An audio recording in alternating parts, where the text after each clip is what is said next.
Story time on how my neighbor was a lookout. So at the time I was living in Haiti.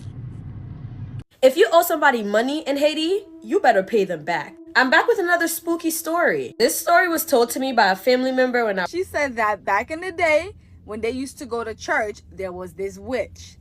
One morning, they came to church.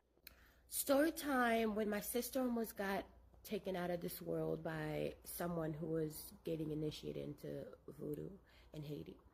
Do something with it. It's just money coming to me easily. Money coming in and needing me. Money coming in repeatedly. Money coming, it's just money coming. It's just money coming to me frequently. Money coming in to be with me. Money coming in secretly. Money coming, it's just money coming. It's just money coming to me easily. Money coming in and all day. Money coming in repeatedly. Money coming, it's just money coming. It's just money coming to me frequently. Money coming in to be with me. Money coming in secretly. Money coming, it's just money coming. It's just money coming to me easily. Money coming in and needing me. Money coming in repeatedly.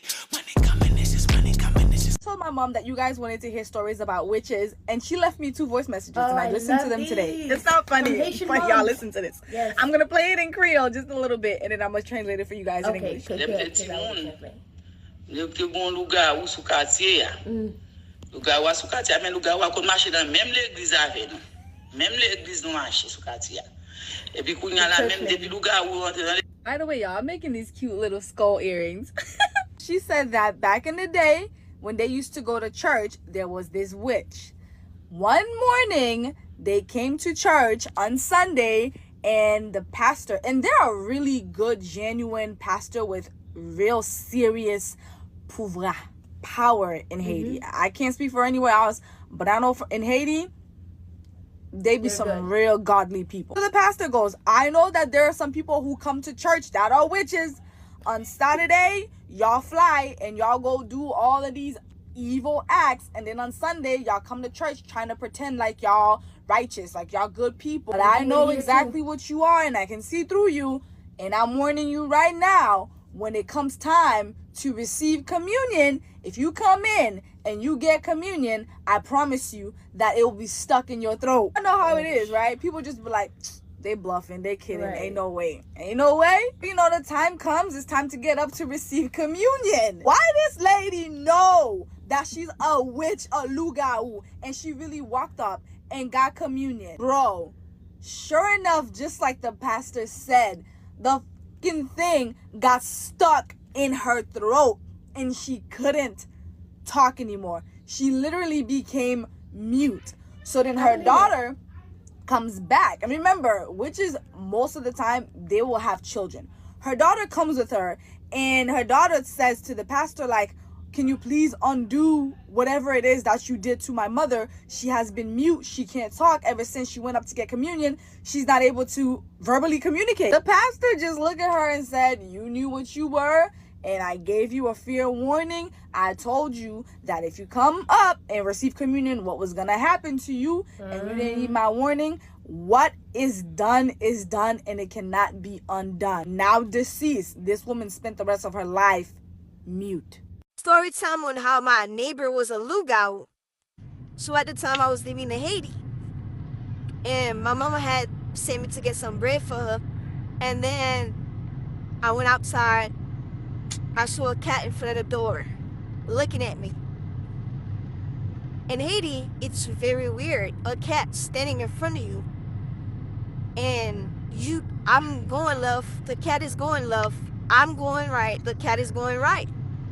And then it's like I heard the cat said, I'm trying to mama, we.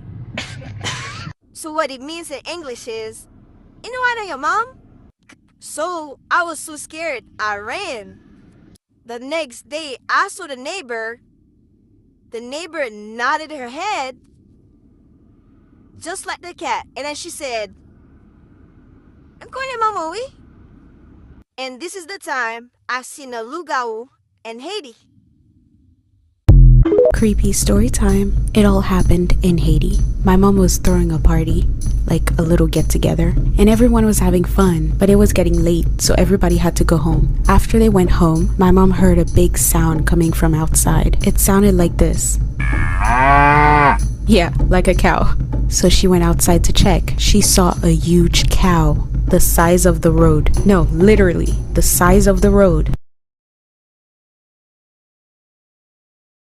If you owe somebody money in Haiti, you better pay them back. I'm back with another spooky story. This story was told to me by a family member when I was younger. So y'all, this guy, we're gonna call him Mark. One day, Mark came up a little short financially and he needed to borrow some money. So Mark was going over who he could ask for money, and then he came across this particular person. So Mark used to hang out this group of guys, and they all used to basically work out on the rooftop together. And when they're done working out, they used to just hang out up there, drink beer, and watch ladies, you know? And the guy Mark was going to borrow from, we'll call him Ben, used to basically hang out.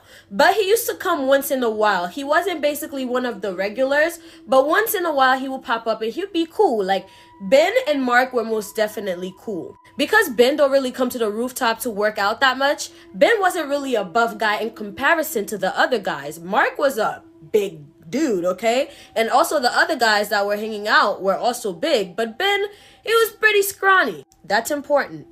Lucky for Mark, the next time he went to the rooftop, Ben showed up. So now everybody's hanging out, He pulled Ben's aside and he talks to Ben and he's like, yo, Ben, like, I'm really going through a rough patch right now and I need to borrow some money. And he's telling Ben, like, yo, if you let me borrow $50, like, I promise you, like, it won't even take me that long for real. I'm gonna pay you back. And Ben, without any hesitation, would hand Mark $50. And Mark, being extremely grateful, thanking Ben, thank you so much, man, you just saved me, like, I promise you, bro, I got you, I'm gonna pay you back. Ben is like, bet, don't sweat, but when would you pay me back? And Ben is like, bro, just give me until March 30th, which would be a week until that day. So Mark was a regular coming to this rooftop. So a week would pass and Mark would still come back to the rooftop and hang out.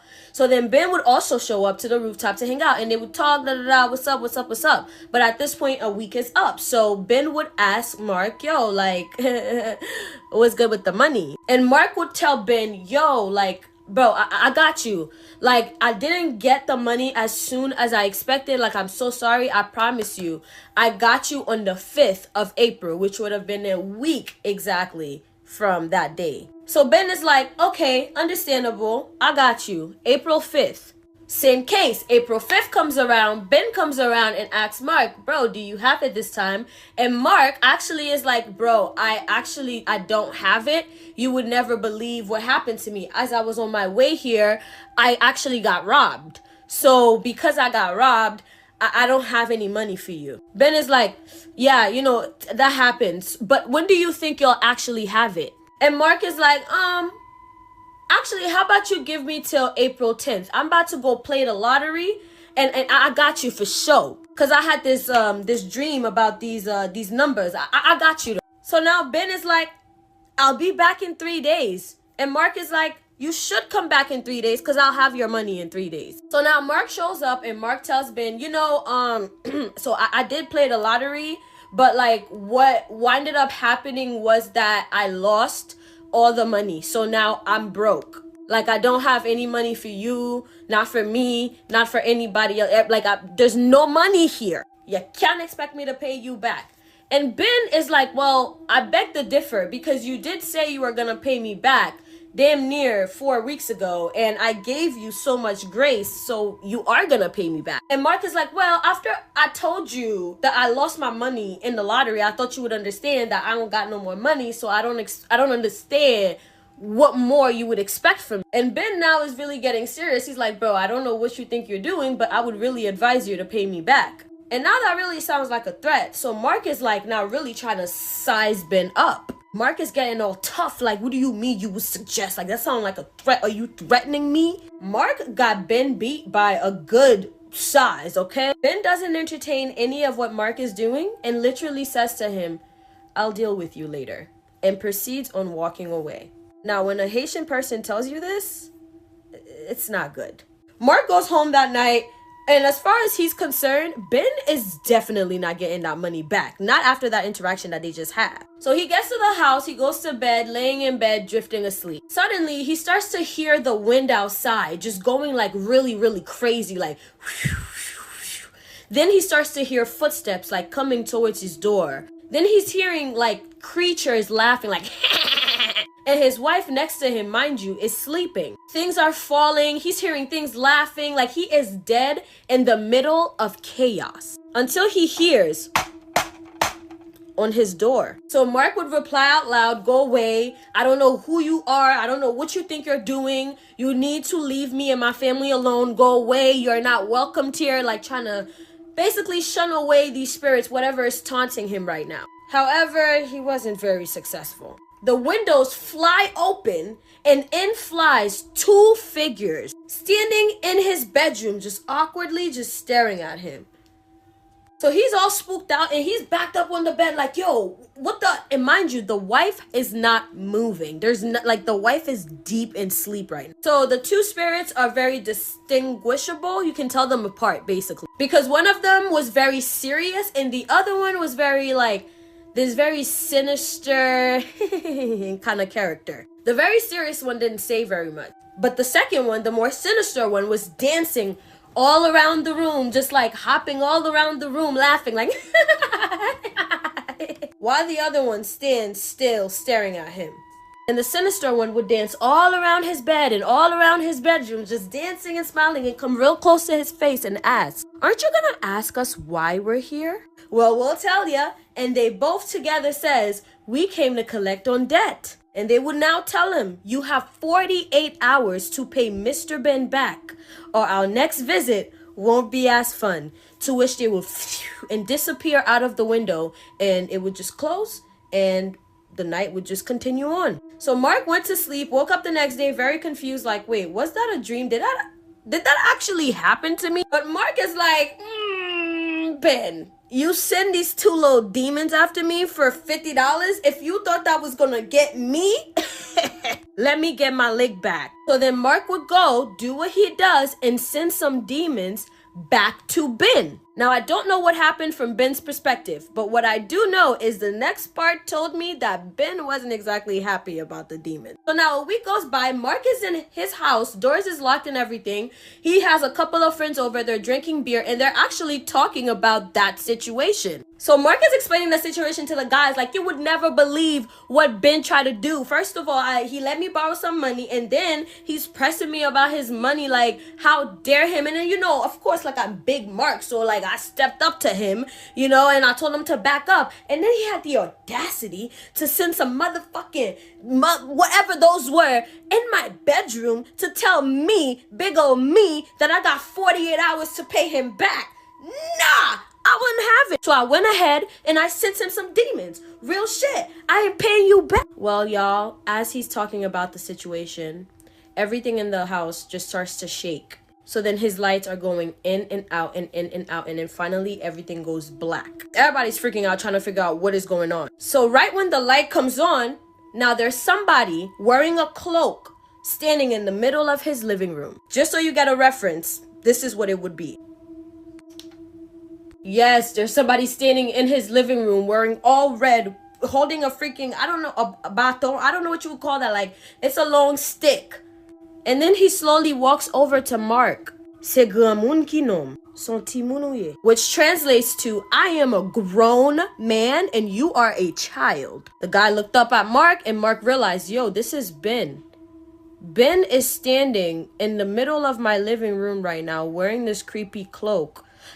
What? Telling me that I'm a child in comparison to him. And that little stunt that he pulled with the demons, he didn't appreciate. Ben would then touch Mark's face and wish him well. And Ben now disappears. The other friends that were in the room were like, bro, what just happened? And Mark is like, bro, I don't know. That crazy guy was just in here. The Ben I was just talking about, he just appeared to threaten me again. And his friends are like, what? We didn't see nobody show up. We just saw some lights flicker and everything, but what are you talking about? We ain't seen nobody in this living room. And Mark knew he fucked up. By the time Mark realized he messed up, it was too late. Because the next day he would wake up with half of his face paralyzed. The side that Ben had touched when he was over the night before. So he walked around with half of his face completely deformed for the rest of his life. I know you guys said you enjoyed the long creepy story, so I gave you guys another long one. I will be posting more Laku Kaijab and mermaid content on my YouTube channel once it reaches 500 subscribers. Thank you so much to everybody who subscribed so far. Make sure you follow me on Instagram, give me a follow on TikTok, and if you made it this far, comment down below.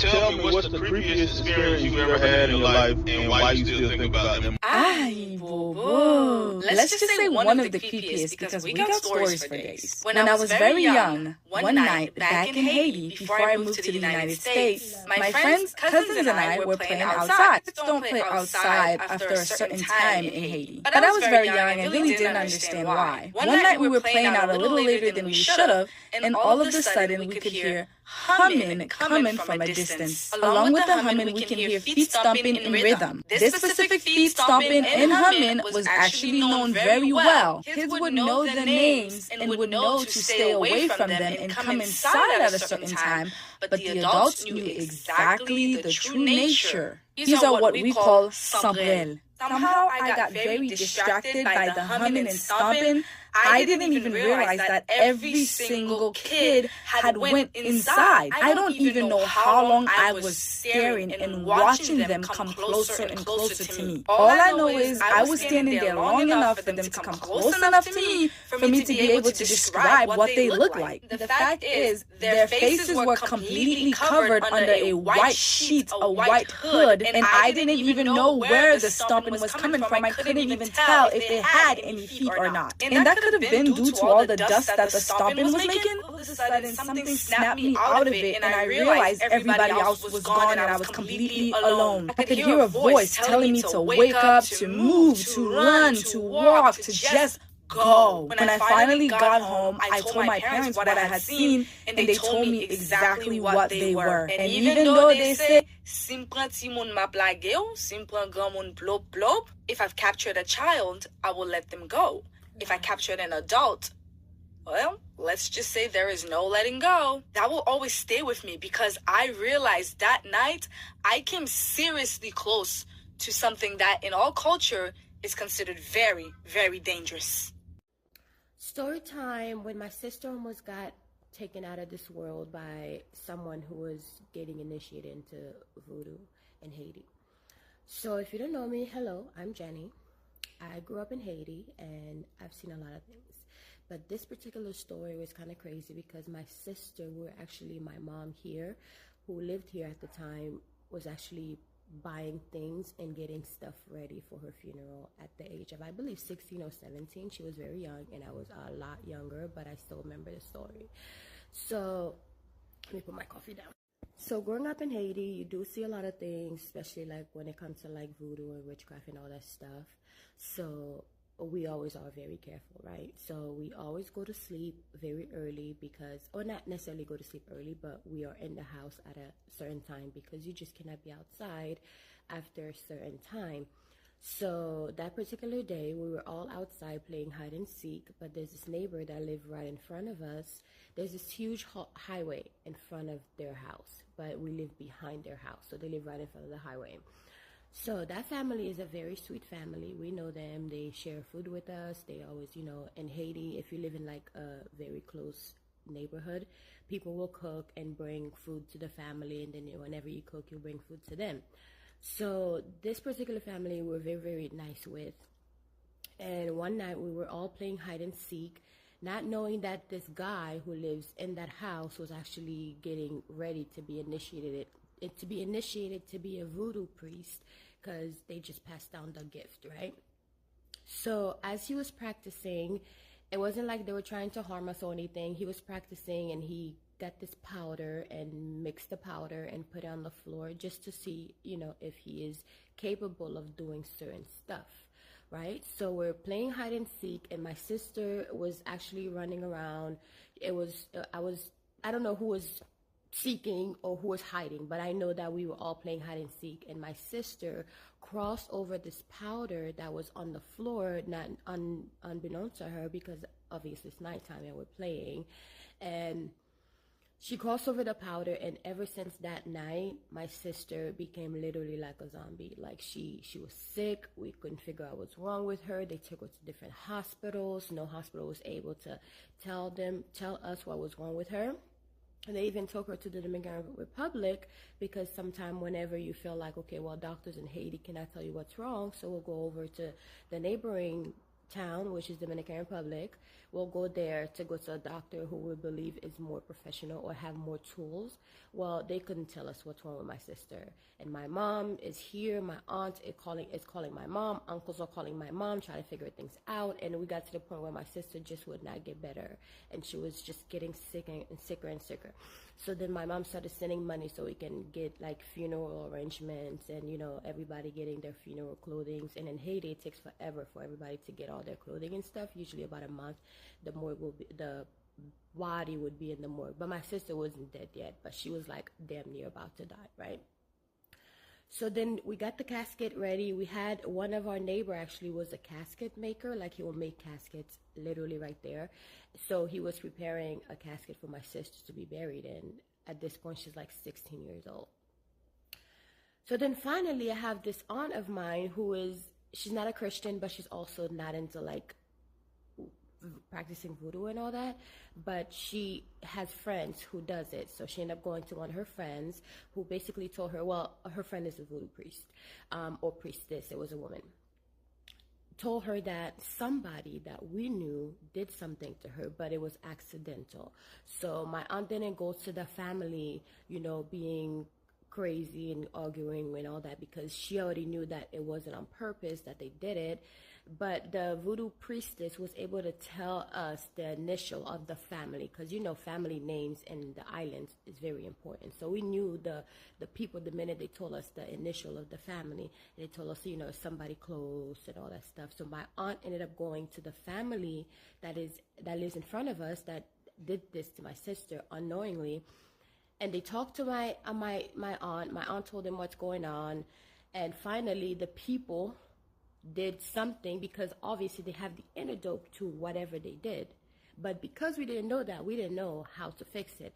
But as soon as my aunt talked to them, the guy who did it fixed some sort of antidote. Literally the next day, my sister was up running and just being a kid again. She was literally alive and well, as if she was never sick. So sometime whenever you go to the hospital and they cannot find what's wrong with you. Anyways, guys, that's my story. There's a lot more stories that I've experienced living in Haiti, and I would love to share with you guys. But lately, I've been like, not lately, but for the longest, I'm like, oh my God, those stories are crazy. And, you know, I don't want to just bring my personal story on the internet, but I feel like those are childhood stories, and we all have them. So enjoy, guys.